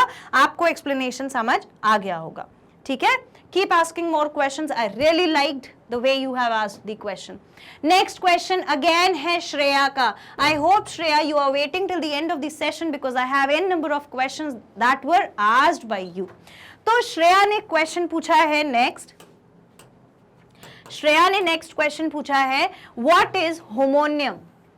ठीक है, व्हाट इज होमोनियम. ऑप्शंस पे जाने से पहले, हाँ श्रेया आपसे भी मैं इस बात पर बहुत खुश हूं कि आप मल्टीपल चॉइस क्वेश्चन भी सॉल्व कर रहे हो. कीप डूइंग दैट, यही जिताएगा. बहुत खुशी होती है मेरे जब आप मुझे बता दोगे. अच्छा मुझे एक चीज ऑनेस्टली बताना है, जब ये डाउट सेशन देख रहे होगे आप में से कितने स्टूडेंट्स ऐसे हैं जिन्होंने दिन भर में 20, 25, 50 क्वेश्चन सॉल्व किए. आप मुझे जरूर बताइएगा. एक zeal, let us create that zeal. हम वो बनाते हैं ना, हम एक ज़ील बना के चलते हैं. हर बार अगर मैं ऐसा कोई सेशन लेकर आऊंगी तो आपको मुझे बताना है कि आपने दिन भर में कितने क्वेश्चन सॉल्व किए हैं बायोलॉजी के. लेट अस चेक कौन कितने क्वेश्चन सॉल्व कर रहा है. आपस में हमारा ग्रुप बन जाएगा. जब आप कमेंट करोगे तो हमारा एक ग्रुप बन जाएगा ऑलरेडी वहां पर, जहां पे हमें पता चलेगा कि किसने कितने क्वेश्चन सॉल्व किए. और आपके अंदर वो ज़ील बनी रहेगी कि यार रितिका ने इतने क्वेश्चन किए हैं, सृष्टि ने इतने क्वेश्चन किए हैं, श्रेया ने इतने क्वेश्चन किए हैं, अमित ने इतने क्वेश्चन किए हैं. तो हमारे अंदर वो ज़ील बनी रहेगी. Let us make that thing. आप मुझे कमेंट में रिप्लाई करके बताइए कि आप दिन भर में कितने क्वेश्चन सॉल्व कर रहे हैं. तब तक एक चीज, होमोनियम. होमोनियम का सिंपल मीनिंग होता है, होमोनियम का सिंपल मीनिंग होता है कि जब दो टैक्सा का, टैक्सा मतलब क्या होता है, टैक्सोनॉमिक ग्रुप है ना. दो टैक्सोनॉमिक ग्रुप यानी कि दो टैक्सा का सेम नेम होता है, सेम नेम होता है, तो उसको हम कहते हैं होमोनियम. जब दो टैक्सा का सेम नेम होता है तो उसे हम कहते हैं होमोनियम. ऑप्शंस क्या दिए हुए हैं, ऑप्शंस देखिए. ऑप्शन में identical name of two different taxa. Identical का मतलब होता है सेम, तो same name of two different taxa. Yes, option A is the correct option. Next है टू और more names of same taxon. एक ही टैक्सॉन के दो से ज्यादा नाम, तो वो नहीं है. दो अलग अलग टैक्सॉन के एक नाम, एक टैक्सॉन के अलग अलग नाम नहीं. Name given to taxon in local language तो कॉमन नेम हो जाता है. Species name repeats the generic name, tautonyms हो जाते हैं. तो होमोनियम्स क्या होते हैं, होमोनियम्स होते हैं जब दो अलग अलग ग्रुप के, दो अलग अलग टैक्सा के एक ही नाम हो तो उसको हम कहते हैं homonym. I hope your answer is clear. Option a will be the correct option for this particular answer. ठीक है, नेक्स्ट क्वेश्चन सान्या रानी ने भेजा है. डियर सान्या, आपने ये मुझे सेल मेम्ब्रेन का स्ट्रक्चर बना के भेजा है. जैसा कि मुझे समझ आ रहा है कि आपने ये लिपिड बाइलेयर बनाने की कोशिश की है. ये आपने प्रोटीन बनाए हैं, इंट्रेंसिक प्रोटीन्स दिख रहे हैं मुझे, थ्रू एंड थ्रू प्रोटीन है. और ये जो है ये लिपिड के साथ जुड़ी हुई चेन है, और ये जो है ये अपने प्रोटीन के साथ जुड़ी हुई चेन है ना. ग्लाइकोलिपिड और ग्लाइकोप्रोटीन मुझे यहाँ पर दिख रहा है. पर इसमें आप क्या पूछना चाहते हो मुझे वो समझ नहीं आया. ठीक है, एक चीज. दूसरा, मैं इसको यहाँ इसीलिए रख रही हूँ कि आप मान लो जिस भी समय इसे पढ़ रहे थे आपने शायद इस क्वेश्चन को मार्जिन के ऊपर, इस डायग्राम को मार्जिन के ऊपर थोड़ा सा बना लिया है अपने समझने के लिए. पर आप बायोलॉजी के स्टूडेंट हो, ये गलती नहीं करो. डियर स्टूडेंट, आपको जो डायग्राम है वो प्रॉपरली बनाना है सान्या. और आप प्लीज कोशिश कीजिएगा कि अगली बार जब आप क्वेश्चन पूछेंगे तो या तो आप पेपर में यहाँ साइड पर अपना क्वेश्चन लिख के मुझे भेज सकते थे, या फिर आप कमेंट में भी लिखकर भेज सकते थे. इस क्वेश्चन से मैं मेक आउट नहीं कर पा रही हूं कि आपने क्या पूछने की कोशिश करी है. हाँ, अगर मैं सान्या इस पिक्चर को यहां नहीं लाती, आपका डाउट यहां नहीं लाती, तो शायद आपको लगता कि मैम ने मेरा डाउट नहीं बताया. पर यहां आपने क्या क्वेश्चन पूछा है दैट इज नॉट क्लियर. तो जो भी स्टूडेंट्स, ये बात ध्यान रखिएगा, जो भी स्टूडेंट्स क्वेश्चन पूछना चाहते हैं, डाउट पूछना चाहते हैं, आप लोगों को सबको क्वेश्चन थोड़ा सा स्पेसिफिक होके भेजना पड़ेगा. कोई बात नहीं सान्या, इस बार आपका क्वेश्चन जो है वो क्लियर नहीं है. आपने ये जो सेल मेम्ब्रेन का स्ट्रक्चर बनाया है, आप इसे थोड़ा और अच्छा बना सकते हो, तो करने की कोशिश करना. और आपका क्या डाउट था आप कमेंट सेक्शन में भी पूछ लेना. आपके कमेंट्स में डेफिनेटली पढ़ूंगी, जहां पे आपने मुझसे बहुत सारी बातें बोली होंगी होपफुली, और जहां आपने मुझे बताया होगा कि किस स्टूडेंट ने कितने क्वेश्चन सॉल्व किए हैं. हम वहां पर इंटरैक्ट करेंगे सान्या. मैं वहां पर आपके क्वेश्चन का आंसर देने की कोशिश करूंगी. इमेज मेरे पास है, आप क्वेश्चन लिख दीजिएगा. ठीक है, तो थोड़ा क्लियर आप नेक्स्ट टाइम से सेंड करने की कोशिश करिए प्लीज. नेक्स्ट हाँ, नेक्स्ट है आन्या उमार। आन्या उमार ने मुझे ये इमेज भेजी है, ठीक है, Redmi Note 9 से क्वाड कैमरा कुछ तो लिखा हुआ है जिससे उन्होंने फोटो क्लिक की है। क्वेश्चन मुझे आपका नहीं मिला है, मुझे सिर्फ ये इमेज मिली है। जैसा कि हमें समझ में आ रहा है आपने नोट्स बनाए हैं क्लैडिस्टिक्स के लिए, और सबसे पहली बार मैं आपको बता देती हूँ कि जब मैंने क्लैडिस्टिक्स आपको इंक्लूड करके पढ़ाया था तो मुझे लग रहा था कि शायद कम बच्चों ने सुना होगा, या फिर हो सकता है कम स्टूडेंट्स ने क्लैडिस्टिक्स को ध्यान से पढ़ा होगा, क्योंकि अक्सर क्वेश्चन में सिस्टमैटिक्स और टैक्सोनॉमी पूछा जाता है। But I am very happy कि आपने क्लैडिस्टिक्स को इतने अच्छे से पढ़ा है। एंड ऑल्सो मैं ये इमेज यहाँ पर इसीलिए भी लेके आई हूँ, एक चीज अगर मैं आपका क्वेश्चन छोड़ देती तो शायद आपको लगता कि मैंने आपको रिप्लाई नहीं किया, आपका डाउट रह गया। डाउट मुझे यहाँ कुछ समझ नहीं आता, लेकिन मैं बाकी स्टूडेंट से कहना चाहती हूँ कि आप इनके नोट्स देखिए, इन्होंने कितनी ब्यूटीफुली नोट्स बनाने की कोशिश करी है। जहाँ साइंटिस्ट का नाम है उसे देखो ऐसे हाईलाइट किया हुआ है अलग से, और हेडिंग्स को अलग कलर दिया है, और इन बिटवीन टॉपिक को अलग कलर से हाईलाइट कर रखे हैं कीवर्ड्स को, ठीक है। तो ऐसा कुछ आप भी अपने नोट्स में कर सकते हैं और मेरे साथ शेयर जरूर करिएगा। Let us explore more ideas, let us all be more smart together. बहुत स्मार्ट वर्क करते हैं, मुझे बहुत अच्छा लगा आने आपके नोट्स देखकर। ये जो आपने क्राइटेरिया यूज किया है, ठीक है, जब मैं बोलती हूँ ना हाइलाइटर से मार्क कर लीजिए और आपने उसे फॉलो किया है, तो मुझे बहुत खुशी हुई दिल से। ये जो है, ये जब आप रिवीजन करोगे ना, ये आपको तब बहुत काम देगा। और शायद आपने ये करने की कोशिश भी की होगी कि जिस समय हम रिवीजन करते हैं तो रिवीजन करने के टाइम पर हमें अलग से वो ब्लू कलर में समझ में आ रहा है, अच्छा इस चैप्टर में क्या क्या साइंटिस्ट के नाम है, आज मैं 10 मिनट में वो पढ़ लेता हूँ या वो पढ़ लेती हूँ। तो हमने कॉपी को घुमाया, सारे ब्लू जहां पर भी आपने ऐसे बनाया हुआ था, मार्क किया हुआ था, क्लाउड बना के उसको आपने नाम याद कर लिया। This is the fantastic method. I really like the way you have written your notes. ऐसे नोट्स शेयर करते रहिएगा, मैं भी देखकर मुझे बहुत अच्छा लगेगा कि आपने उन टॉपिक्स का इस तरीके से, इतने अच्छे तरीके से नोट्स बनाए हुए हैं। बाकी स्टूडेंट्स को भी मैं I last to share, I really like it, इसीलिए मैंने इसे इंक्लूड किया है। अन्य इसमें अगर आपका कोई क्वेश्चन आप मुझसे पूछना चाहते थे तो वो क्वेश्चन यहाँ पर मेंशन नहीं था, सिर्फ ये था, तो अगली बार से आप क्वेश्चन भी इंक्लूड करिए। और अगर आपने मुझे सिर्फ बताने के लिए भेजा है कि आपने क्लैडिस्टिक्स पढ़ा है, so well done, keep it up, I am very happy to see this. Okay, now the next है कृष्णा कुमार का क्वेश्चन। कृष्णा कुमार ने मेरे एक स्लाइड में, जहां मैंने पढ़ाया हुआ है डिसएडवांटेजेस ऑफ कॉमन नेम, वहां से एक क्वेश्चन पूछा है, जहां मैंने पढ़ाया था एम्बिग्विटी। एम्बिग्विटी होता है एक कॉमन नेम जब हमारे पास कई सारी चीजों के लिए होता है, तो उसे हम कहते हैं एम्बिग्विटी। ये हमारे कॉमन नेम्स का ड्रॉबैक था, ठीक है। क्वेश्चन इनका ये है, मैम अगर पेशेंस बालसेमिनिफेरा साइंटिफिक नेम है और टच मी नॉट जो है वो कॉमन नेम है, तो बालसम क्या है, कॉमन नेम या साइंटिफिक नेम या कुछ और, ठीक है। यहां मैंने पढ़ाया था कृष्णा, मैंने यहां पर पढ़ाया था एम्बिग्विटी। एम्बिग्विटी का मतलब ही होता था कि जब एक ही साइंटिफिक नेम वाले ऑर्गेनिज्म के पास अलग अलग टाइप के कॉमन नेम होते हैं, तो उसे हम कहते हैं एम्बिग्विटी। उसमें मैंने आपको एग्जाम्पल दिया था, ये पेशेंस बालसेमिनिफेरा नहीं है, ये इम्पेटेंस बालसेमिनिफेरा इसका पूरा नाम है, ठीक है। और आपने जो क्वेश्चन पूछा है उसका मैं आपको आंसर बताती हूं। पहले आप मुझे बताओ कि एक और टच मी नॉट वाला प्लांट होता है जो बहुत कॉमन होता है, छुई मुई हिंदी में कहते हैं, उसका साइंटिफिक नेम क्या है? पहले आप मुझे वो बताओ, फिर मैं आपको इसके बारे में बताती हूँ। फटाफट कमेंट सेक्शन में लिखकर बताइए। लिख दिया? तो यस, क्या नाम लिखा? Mimosa pudica. Yes, definitely the answer is mimosa pudica, जो होता है टच मी नॉट का पौधा, है ना, टच मी नॉट प्लांट। ये ऐसे अंडरलाइन करना चाहिए, टच मी नॉट प्लांट होता है, ठीक है। ओके, नाउ अब जो क्वेश्चन आपने पूछा है वो ये है कि हमारे पास इम्पेटेंस बालसम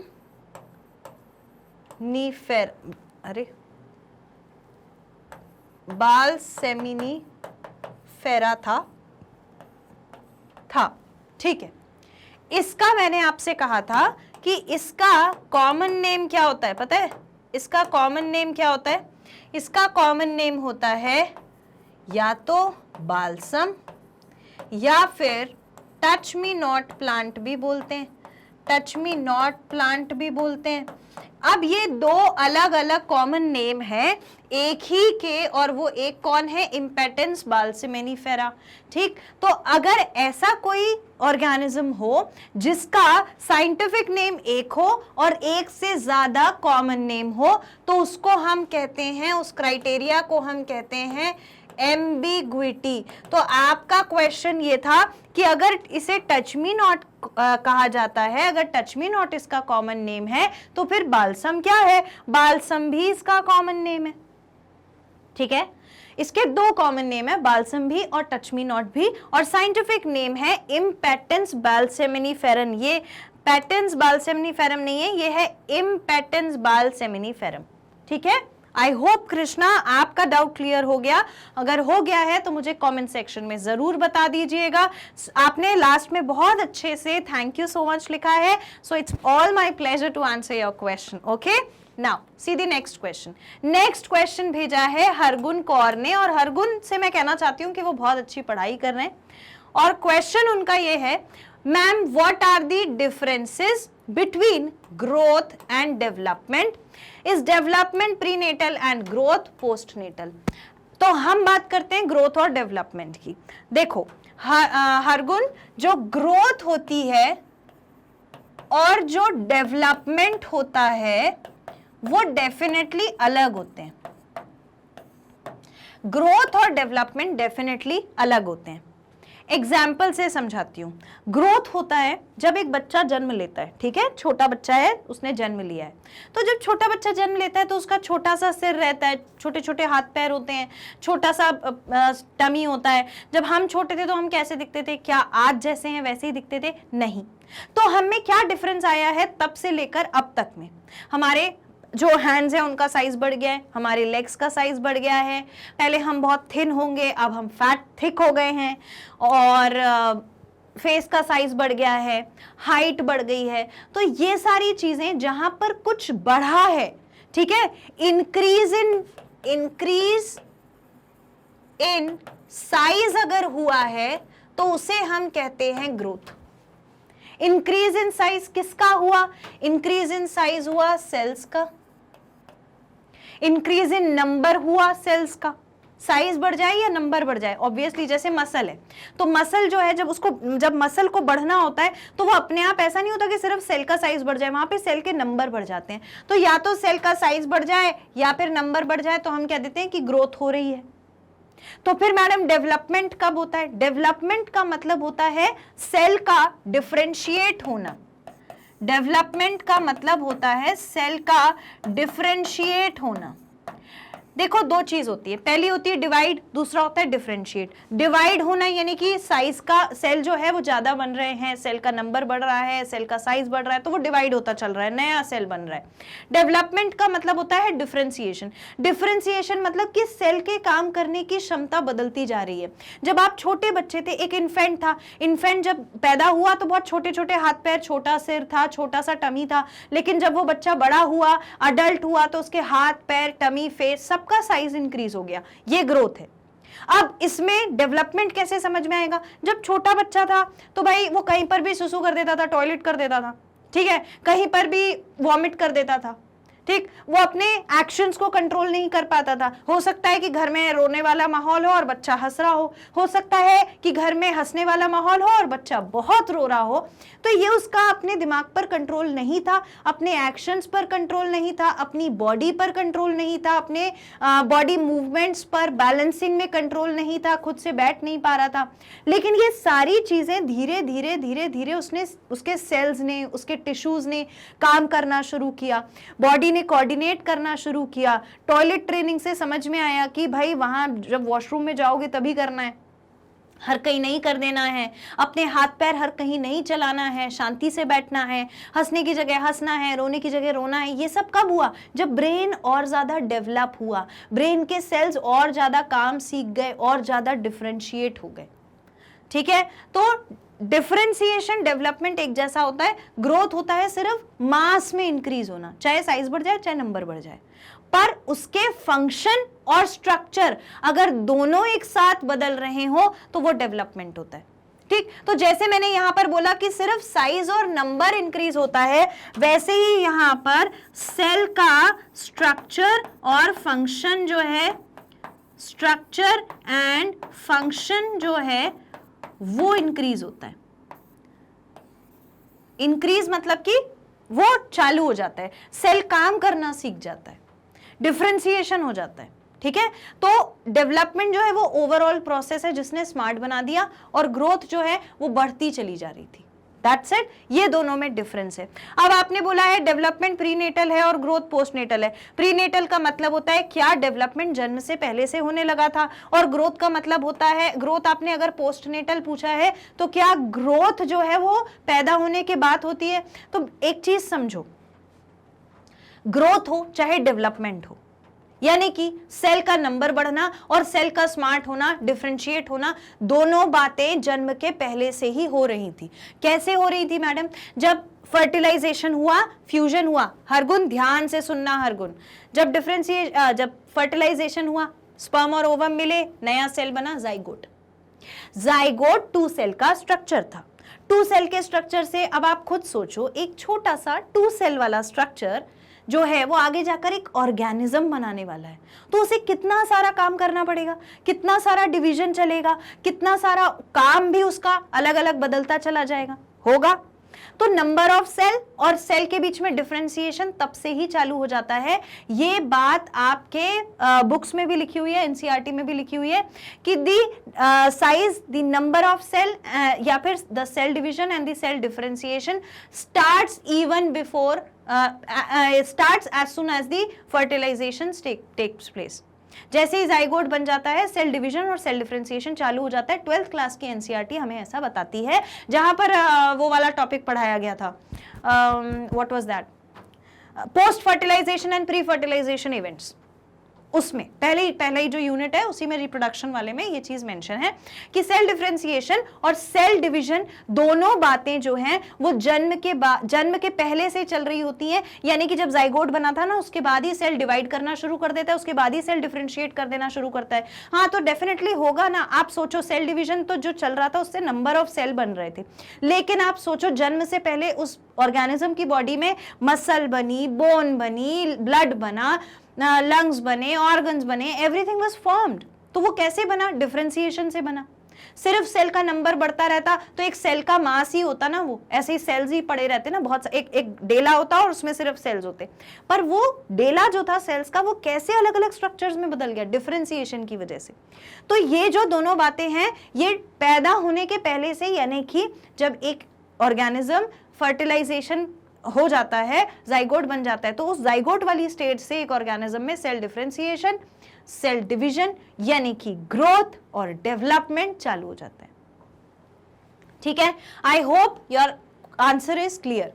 मैं एक बार और शॉर्ट में बता देती हूँ। ग्रोथ मतलब होता है मास बढ़ना, नंबर और साइज बढ़ा सेल का, और डेवलपमेंट क्या होता है? डेवलपमेंट होता है स्ट्रक्चर और फंक्शन में चेंजेस आना। तो जब हम पैदा हुए थे तो उस समय हम कैसे थे? छोटे छोटे हाथ पैर, सारा बॉडी स्ट्रक्चर छोटा सा था।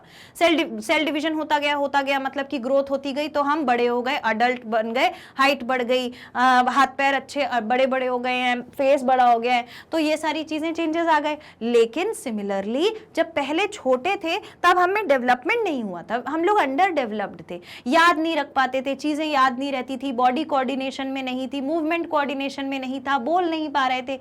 पर देखो डेवलपमेंट हुआ, डिफरेंशिएशन हुआ, सेल ने अपना स्ट्रक्चर बदला, और स्ट्रक्चर बदलने के साथ साथ वो फंक्शन भी लेकर आया जिससे हम बॉडी को कंट्रोल करेंगे, जिससे हम अपने आप का लर्निंग स्किल्स बढ़ाएंगे, जिससे कि हम बॉडी में कोऑर्डिनेशन बढ़ाएंगे। तो ये सारी चीजें डिफरेंशिएशन से होती हैं। Both are the different factors, दोनों काम जाइगोट बनने के बाद से चालू हो जाता है। ठीक, I hope your answer is clear. I am very happy to answer your question, thank you so much. Next है आयुष ने क्वेश्चन पूछा है। आयुष का क्वेश्चन बड़ा ही क्या कहना चाहिए, ऐसा क्वेश्चन है जिसने ज्यादा पढ़ाई नहीं करी होगी ना उसको लगेगा ये क्वेश्चन होना चाहिए। मैं ऐसा क्यों कह रही हूं कि इसका मतलब है कि आपने अभी लेक्चर्स ध्यान से देखे नहीं हैं, एक चीज। दूसरा, अगर नहीं देखे हैं ना आयुष तो कोई टेंशन नहीं है, आंसर तो मैं इस क्वेश्चन का यहाँ बता दूंगी, पर मेरा आपके लिए सजेशन ये है कि आगे आने वाले जो सेशंस हैं आपको वो देखने हैं, वहां पर हम प्लांट फिजियोलॉजी पढ़ेंगे, प्लांट की एनाटॉमी पढ़ेंगे, ह्यूमन फिजियोलॉजी पढ़ेंगे, ह्यूमन की एनाटॉमी पढ़ेंगे। तो हमें क्या है ना, थोड़ा सा अपनी अंडरस्टैंडिंग बढ़ानी पड़ेगी। पर आपने अपफ्रंट होकर बहुत बढ़िया तरीके से अपना क्वेश्चन पूछा है, जो शायद बाकी बच्चे पूछने में, बाकी स्टूडेंट्स पूछने में थोड़ा सा हिचकिचाते या कतराते हो सकता था। पर आपने जो क्वेश्चन पूछा उस मुझे बहुत अच्छा लगा कि आपने इतना ओपनली उस इंटरैक्शन को बनाए रखते हुए क्वेश्चन पूछा है। आयुष, मैं आपको आपके क्वेश्चन का आंसर देती हूँ। आपने पूछा है कि notochord, vertebral column, spinal cord और backbone, are these all same? Actually these are not same. No, they are not same. एक चीज, if not what's the difference? मैं आपको डिफरेंस बताती हूं। अगर मैं बोलूं नोटोकॉर्ड, तो नोटोकॉर्ड क्या होती है? नोटोकॉर्ड होती है कार्टिलेज की बनी हुई एक स्ट्रक्चर, कार्टिलेज का बना हुआ एक स्ट्रक्चर। और ये जो कार्टिलेज का बना हुआ स्ट्रक्चर है, ये एक ऑर्गेनिज्म की बॉडी में एम्ब्रियोनल स्टेज में देखने को मिलता है, यानी कि उस स्टेज में जब ऑर्गेनिज्म पूरा डेवलप नहीं हुआ, सिर्फ एम्ब्रियो था। ठीक है, एम्ब्रियोनल स्टेज में देखने को मिलता है, एम्ब्रियोनल स्टेज में ही देखने को मिलता है। हाँ, कभी कभी एक्सेप्शंस होते हैं जहां पर अडल्ट में भी आपको नोटोकॉर्ड मिल जाती है। अब ये नोटोकॉर्ड होता क्या है? एक्चुअली में ये एक रॉड समझते हो आप, एक रॉड जैसा स्ट्रक्चर है जो बॉडी में पीछे वाले हिस्से में, यानी कि डॉर्सल साइड में प्रेजेंट है। ठीक है, तो ये जो है ये बॉडी में डॉर्सल साइड में प्रेजेंट है। ठीक है, और रॉड लाइक स्ट्रक्चर है।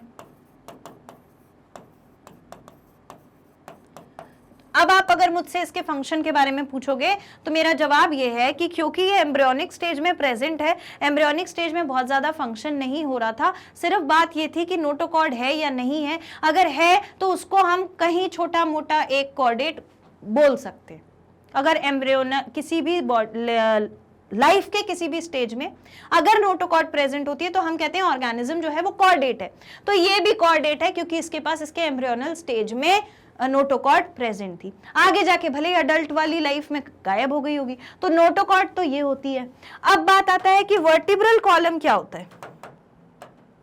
ठीक है, वर्टिब्रल कॉलम, ठीक है, यहां लिख रही हूं मैं वर्टिब्रल कॉलम। वर्टिब्रल कॉलम होती है बोनी स्ट्रक्चर, बोन का बना हुआ स्ट्रक्चर। जैसे ऊपर वाला नोटोकॉर्ड जो है वो कार्टिलेज का बना हुआ स्ट्रक्चर था, ये बोन का बना हुआ स्ट्रक्चर है। ठीक, फिर ये एम्ब्रियोनल स्टेज में मिलती थी, ये अडल्ट स्टेज में भी मिलती है और एम्ब्रियोनल स्टेज में भी मिलती है, अडल्ट्स में भी देखी जाएगी। ठीक है, दूसरा ये भी डॉर्सल साइड में ही होती है, लेकिन वर्टिब्रल कॉलम जो है वो एक कवरिंग की तरह एक्ट करती है फॉर स्पाइनल कॉर्ड, कवरिंग की तरह एक्ट करती है फॉर स्पाइनल कॉर्ड। ठीक है, तो ये बोनी स्ट्रक्चर है, अडल्ट है एंड प्रोटेक्ट्स स्पाइनल कॉर्ड। ठीक है, और स्पाइनल कॉर्ड क्या है यही आपने मुझसे बाद में पूछा है। तो स्पाइनल कॉर्ड जो है ये नर्व्स का बना हुआ एक स्ट्रक्चर है, नर्व्स का बना हुआ एक स्ट्रक्चर है जहां पर बहुत सारी नर्व्स निकली हुई हैं, जो कहां से निकल कर आई हैं? ब्रेन में से निकल कर आई हैं। मतलब ब्रेन एक्चुअली में सॉफ्ट टिश्यू होता है, सॉफ्ट टिश्यू नहीं बोल रही, मतलब कि सॉफ्ट स्ट्रक्चर होता है, इतना हार्ड स्ट्रक्चर नहीं होता जितना हम यहाँ देखते हैं, सॉफ्ट सा स्ट्रक्चर है। और जो स्पाइनल कॉर्ड है वो भी सॉफ्ट सा स्ट्रक्चर है। पर क्योंकि ये दोनों हमारी बॉडी के बहुत महत्वपूर्ण हिस्से हैं, इसीलिए हमारी बॉडी को बनाया ऐसा गया है कि यहाँ पर बहुत मोटा सा बोनी स्ट्रक्चर यानी कि स्कल दे दिया है, और ऐसे ही स्पाइनल कॉर्ड के पीछे बोन के छोटे छोटे टुकड़ों से उसको ढक दिया है। तो वो जो टुकड़े हैं बोन के वो हैं वर्टिब्रल कॉलम। अलग अलग वर्टिब्राज होते हैं, वर्टिब्रल कॉलम होती है। तो स्पाइनल कॉर्ड नर्व का बना हुआ स्ट्रक्चर है which comes out from the brain, comes out from the brain. यानी बेटा आयुष, अगर डियर आयुष, अगर मैं आपको ये बताऊं कि ब्रेन है ना, ब्रेन के बाद नर्व्स वाला, नर्व्स जुड़ी हुई हैं, एक स्ट्रक्चर है जिसको हम बोलते हैं स्पाइनल कॉर्ड, और क्योंकि ये इंपॉर्टेंट है तो इसको बोन से ढक दिया, तो स्पाइनल कॉर्ड तो नर्व वाला स्ट्रक्चर है, बोन से ढक दिया तो वो वर्टिब्रल कॉलम बन गई, और वही हमारी बैकबोन भी कहलाती है। और नोटोकॉर्ड जो है वो हमारे पहले जो ऑर्गेनिजम्स हैं जो ज्यादा कॉम्प्लेक्स नहीं है, उनके पास उनके एम्ब्रियोनल स्टेज में एक रॉड लाइक स्ट्रक्चर रहता है। हम ऐसा मानते हैं कि ये नोटोकॉर्ड से ही हमें बाद में जाके स्पाइनल कॉर्ड मिली होगी, जब इसमें चेंजेस आए होंगे। तो वो आप समझ लो वो एक प्रिमिटिव स्ट्रक्चर है जो ज्यादा कॉम्प्लेक्स नहीं, सिंपल ऑर्गेनिजम्स में मिल जाता है उनके एम्ब्रियोनल स्टेज में। आई होप आपको ये सारे वर्ड्स क्लियर हैं। वर्टिब्रल कॉलम और बैकबोन सेम होते हैं। Bony structure which protects the spinal cord. Spinal cord nerves का बना हुआ एक स्ट्रक्चर है जो ब्रेन से आ रहा है और फिर पूरी बॉडी में कनेक्शन बनाने का काम करेगा, पूरी बॉडी में मैसेज वगैरह लेकर आएगा जाएगा, सारे फंक्शंस करवाएगा। और नोटोकॉर्ड में आपको बता चुकी, so they all are different and I have told you the difference between them. I hope Ayush कि आपको आपका आंसर क्लियर हो गया होगा। ठीक है, thank you for asking the question. It can be important to all the other students as well. Next question है माही लालवानी का। माही लालवानी ने जो क्वेश्चन पूछा है, पहले तो माही मैं इस बात से बहुत खुश हूं कि आप भी एमसीक्यूज सॉल्व कर रहे हो। मुझे 3-4 स्टूडेंट्स ऐसे मिले हैं जो एमसीक्यूज सॉल्व कर रहे हैं, which shows the zeal inside you. और मैंने आपसे क्या बोला, आपको क्या करते रहना है, आपको मुझे बताते रहना है आप पर डे कितने क्वेश्चन सॉल्व कर रहे हो, मुझे कॉमेंट सेक्शन में बताइए।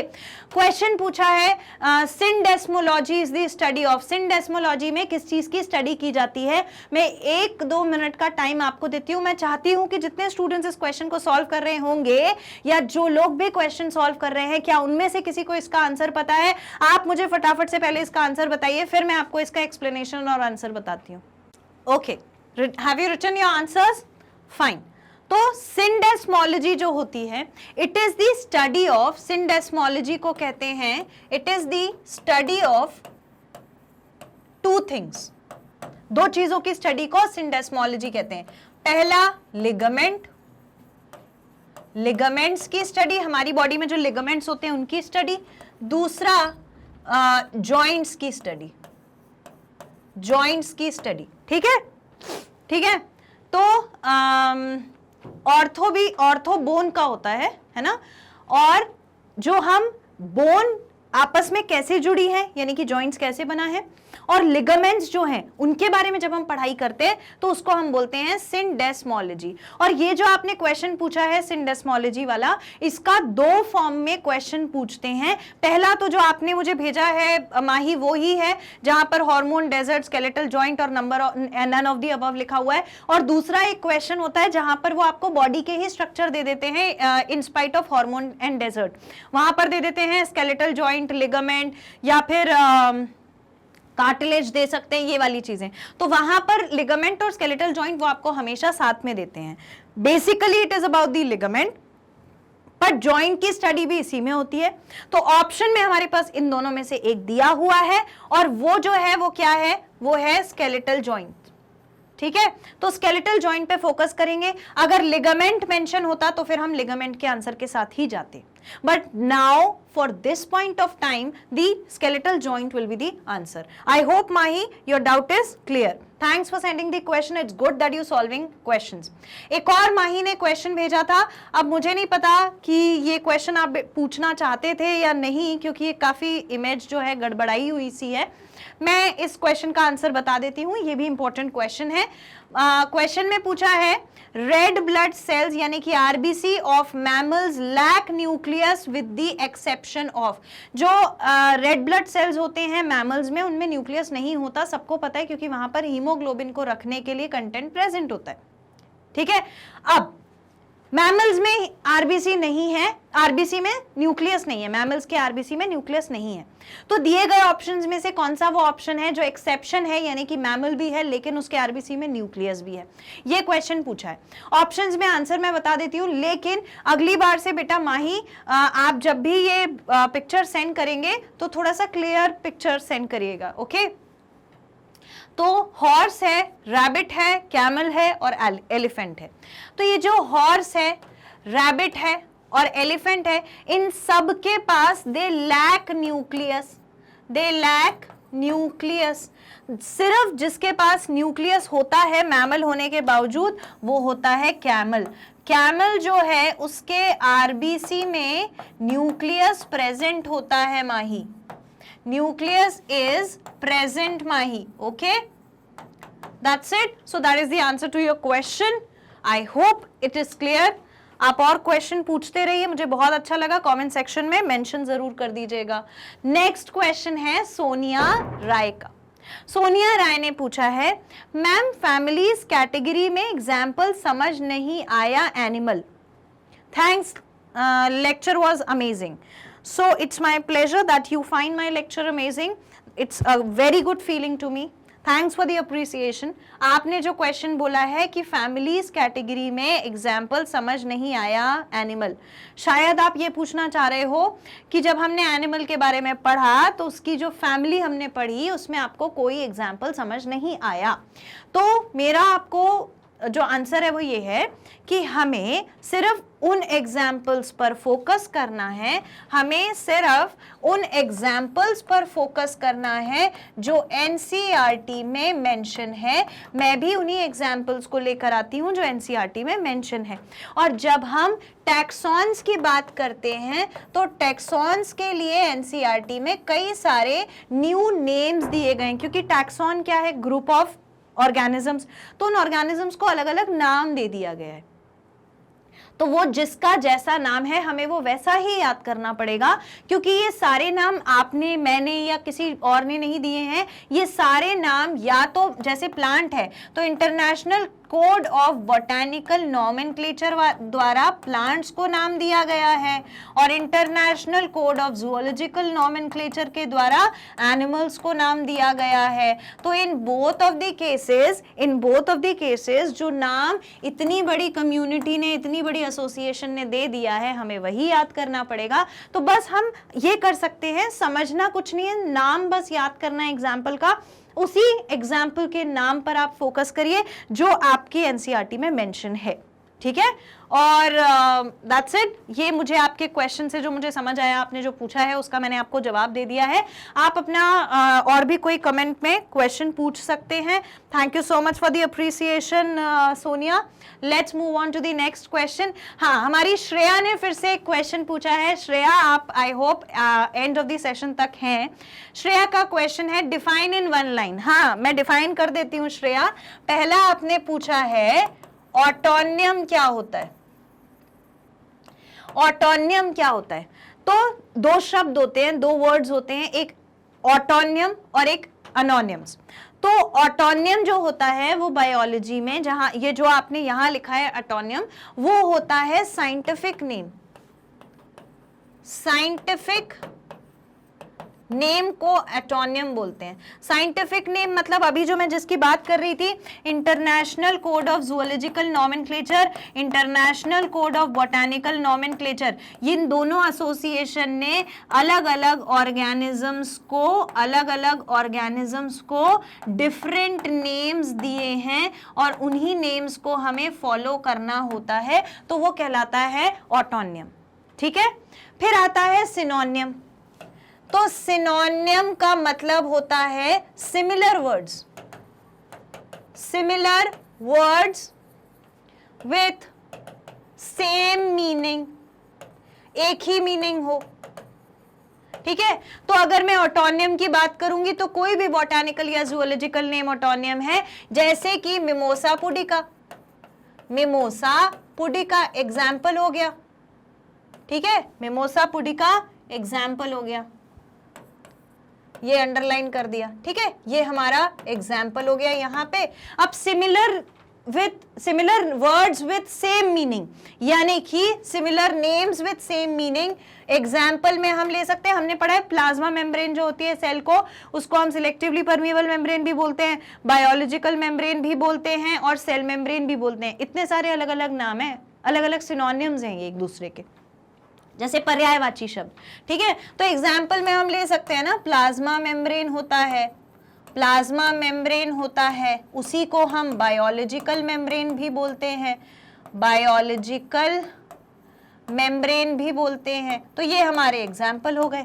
अब आता है होमोनियम। तो होमोनियम जो होता है ये मैंने अभी आपको प्रीवियस क्वेश्चन में बताया था। होमोनियम होता है कि जब दो टेक्सा का सेम नेम होता है, जैसे कि जो एंटीटर होता है और जो ईल होती है उनको सेम नेम दे दिया गया है, उनकी जो स्पीशीज है उसको सेम नाम दिया हुआ था, बाद में अलग कर दिया गया लेकिन पहले सेम नाम दे दिया था, तो वो हो गया होमोनियम्स। ठीक है, so this is the answer to your question Shreya. Hope आपका आंसर क्लियर था, आपको मिल गया होगा। अगर आपने नहीं लिखा है तो आप एक बार लिख लीजिए, स्क्रीनशॉट ले लीजिए। Done, okay. Now the next question, thank you for asking so many questions, I am happy to answer you. Next है मोहन नंदन पांडे का क्वेश्चन। उन्होंने पूछा है होमोलोगस क्रोमोसोम्स क्या होते हैं और हेट्रोलोगस क्रोमोसोम्स क्या होते हैं। ठीक है, पहली चीज तो मैं इस बात से खुश हूं कि आप कुछ आगे का कुछ और भी पढ़ रहे हैं। ठीक है, लेकिन उम्मीद करती हूं कि आपने सारे सेशंस मेरे देखे होंगे जहां पर मैंने आपको फर्स्ट 2 चैप्टर्स कंप्लीट कराए। ठीक है, होमो का मतलब होता है, मोहनंदन ध्यान से देखना, होमो का मतलब यहां पर लिखा है ना होमो, तो होमो का मतलब होता है सेम, और यहां लिखा है हेटेरो, हेटेरो का मतलब होता है डिफरेंट, हेटेरो का मतलब होता है डिफरेंट। तो होमोलोगस क्रोमोसोम मतलब सेम टाइप का कुछ क्रोमोसोम, हेट्रोलोगस क्रोमोसोम मतलब कुछ अलग टाइप का क्रोमोसोम। तो ये सेम टाइप और अलग टाइप क्या है? ठीक है, तो एक्चुअली होमोलोगस क्रोमोसोम में सेम लोकाई पर, यानी कि सेम लोकेशन पर एक जैसे सेम एलील होते हैं। एलील क्या होते हैं आपने वैसे पढ़ लिया होगा अगर आपने ये क्वेश्चन पूछा है तो, और अगर नहीं पढ़ा है तो मैं बता देती हूं। एलील होता है वैरायटी ऑफ जीन। ठीक है, उसके बाद सेम एलील आपने, मतलब आप ये समझ लो कि जो भी इंफॉर्मेशन आपकी है उस समय, वो इंफॉर्मेशन चाहे आपके उसको लेकर हो, आई कलर को लेकर हो, तो जैसे आई कलर है तो एक ही जगह पर 2 क्रोमोसोम्स पर वो आई कलर की इंफॉर्मेशन प्रेजेंट होगी। तो अगर एक जैसे कैरेक्टर की इंफॉर्मेशन भी सेम है और एक ही जगह क्रोमोसोम पे प्रेजेंट है और क्रोमोसोम का स्ट्रक्चर भी एक जैसा है, तो हम कहते हैं होमोलोगस क्रोमोसोम। और अगर ये सारी एक्टिविटीज बदल जाएं तो हम उसे कहते हैं हेट्रोलोगस क्रोमोसोम। तो यहां पर सेम पोजीशन पर सेम एलील होता है और क्रोमोसोम्स का स्ट्रक्चर भी सेम होता है। ठीक है, एलील यानी इंफॉर्मेशन जो है वो सेम रहेगी, सेम पोजीशन पे इंफॉर्मेशन रहेगी, और क्रोमोसोम स्ट्रक्चर भी एक जैसा रहेगा 2 क्रोमोसोम्स का। लेकिन हेट्रोलोगस क्रोमोसोम में डिफरेंट इंफॉर्मेशन होती है, यानी कि डिफरेंट एलील होते हैं डिफरेंट प्लेसेस पर, डिफरेंट एलील होते हैं एट डिफरेंट प्लेसेस, और जो स्ट्रक्चर होता है, structure of chromosome is also different। Structure of chromosome भी अलग रहेगा। ठीक, एग्जाम्पल हेट्रोलोगस क्रोमोसोम का होता है एक्स एंड वाई क्रोमोसोम्स, और बाकी जितने भी क्रोमोसोम्स बॉडी में होते हैं वो सब होमोलोगस क्रोमोसोम, मतलब जितने भी क्रोमोसोम्स न्यूक्लियस के अंदर प्रेजेंट है वो सब होमोलोगस क्रोमोसोम, और एक्स और वाई अकेले हैं जो heterologous chromosome. I hope this answer is clear to you. Mohannandan, thank you for asking such a question, it's a beautiful question to answer. I hope आपको ये चीज क्लियर हो गई होगी। ठीक है, मैंने जितने क्वेश्चंस मेरे पास आए हैं, it is to all my dear students, जितने भी क्वेश्चंस मेरे पास आए हैं मैंने सबको इंक्लूड करने की कोशिश करी है। आप में से कुछ स्टूडेंट्स ने जो लगातार क्वेश्चन पूछे हैं, मैंने उन सारे क्वेश्चंस को इन्वॉल्व करने की कोशिश करी है। फिर भी अगर किसी का कोई क्वेश्चन मिस हो गया है, कोई प्रॉब्लम नहीं है, आप दोबारा से मुझे वो क्वेश्चन सेंड कर सकते हैं। और भी आप कुछ पूछना चाहते हैं तो पूछ सकते हैं, पर अपने अंदर वो ज़ील बना के रखना है जहां पर हम बात करते हैं कि हम डेली कितने क्वेश्चन सॉल्व कर रहे हैं। जिस दिन भी डाउट सॉल्विंग सेशन आएगा उस दिन मुझे पता होना चाहिए कि अब आप देखो, आज एक डाउट सॉल्विंग सेशन आया, एक डाउट सॉल्विंग सेशन फिर अगेन थोड़े दिन बाद आएगा, ठीक है, कुछ एक वीक के समय में आ सकता है। जैसे जैसे आपके क्वेश्चन आएंगे वैसे वैसे डाउट सॉल्विंग सेशन आएगा। तो 2 डाउट सॉल्विंग सेशन के बीच में हम कंपेयर करेंगे कि फर्स्ट डाउट सॉल्विंग सेशन में जितने स्टूडेंट्स ने अपने क्वेश्चन नंबर बताए थे कि कितने सॉल्व कर रहे हैं, क्या उससे कुछ अमाउंट ऑफ क्वेश्चन बढ़ा है नेक्स्ट डाउट सॉल्विंग सेशन तक।